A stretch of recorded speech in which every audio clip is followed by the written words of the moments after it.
வயது சிறுமியை திருமணம் செய்து கொள்வதாக ஆசை வார்த்தை கூறி கர்ப்பமாக்கிய இளைஞர் 7 மாத கர்ப்ப காலத்தில் கருக்கலைப்பு செய்து சிசுவை எரித்து கொன்ற சம்பவம் திருவண்ணாமலையில் அதிர்ச்சியை ஏற்படுத்தியுள்ளது.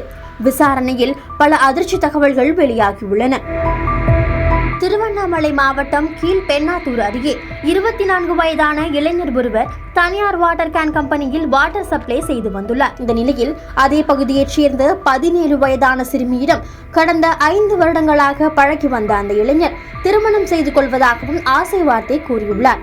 இருவரும் அவ்வப்போது தனிமையில் சந்தித்து வந்த நிலையில் கருவுற்ற சிறுமி தான் 7 மாத கர்ப்பமாக இருப்பதாகவும் விரைந்து தன்னை திருமணம் செய்து கொள்ளுமாறும் அந்த இளைஞரிடம் கூறியுள்ளார்.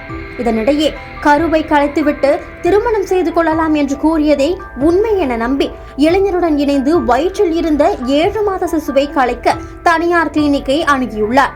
அந்த கிளினிக்கில் வைத்து கருவில் இருந்த குழந்தையை கலைத்ததாக கூறப்படுகிறது.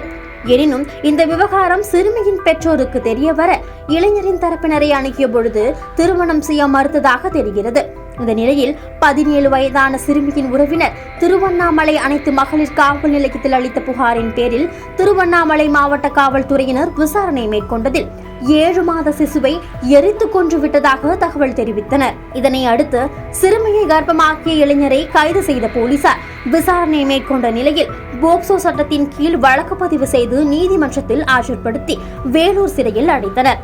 மேலும் தனியார் கிளினிக்கின் உரிமையாளர் மற்றும் அங்கு பணிபுரிந்து 3 பெண்களை கைது செய்து இது தொடர்பான விசாரணை மேற்கொண்டு வருகின்றனர். குறிப்பாக சிசுவை எரித்து சுடுகாட்டில் தடயங்களை சேகரிக்கும் பணியில் தடயவியல் நிபுணர்கள் ஈடுபட்டு வருகின்றனர். இதனிடையே திருமணம் செய்து கொள்வதாக ஆசை வார்த்தை கூறி 17 வயது சிறுமியை கர்ப்பமாக்கி குழந்தையை வெளியே எடுத்து எரித்து கொன்ற சம்பவம் திருவண்ணாமலையில் பெரும் பரபரப்பை ஏற்படுத்தியுள்ளது.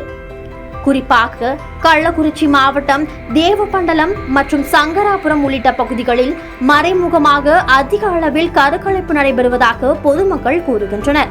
இதனால் சம்பந்தப்பட்ட அதிகாரிகள் உடனடியாக நடவடிக்கை எடுக்குமாறும் கோரிக்கை எழுந்துள்ளது.